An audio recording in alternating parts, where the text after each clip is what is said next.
Do you have a first job that really stands out to you? I mean, I have a few. I worked as like a ranch hand. That was like my first job as a kid. Oh, so you are a man's man. Yeah. Well, I grew up in a tiny town, tiny farming town that In was Utah? all like cows. Yeah. It's a town called Fillmore. Yeah. So it's a tiny, tiny, tiny population. And I even lived in a town outside of that town. So for me, Fillmore was like a to-do. Yeah. Like, we're going to the grocery store today. Oh, I'm going to see people. That's Yeah. cool. Our neighbor was a butcher, and I worked with him a lot.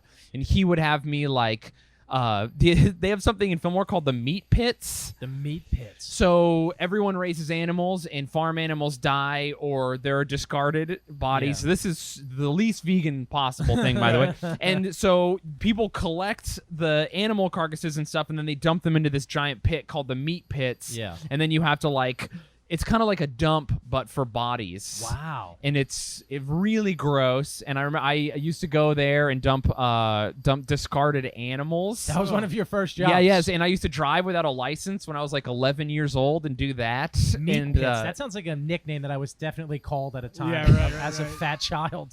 I just remembered that was a really messed up thing I used to do as a kid.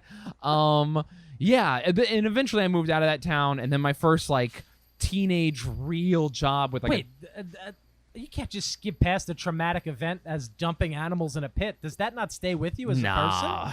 No? I want to Dude, say I it got you, traumatized me, but it didn't. I crowd worked a guy. I was doing a show a few months ago in Bentonville, Arkansas.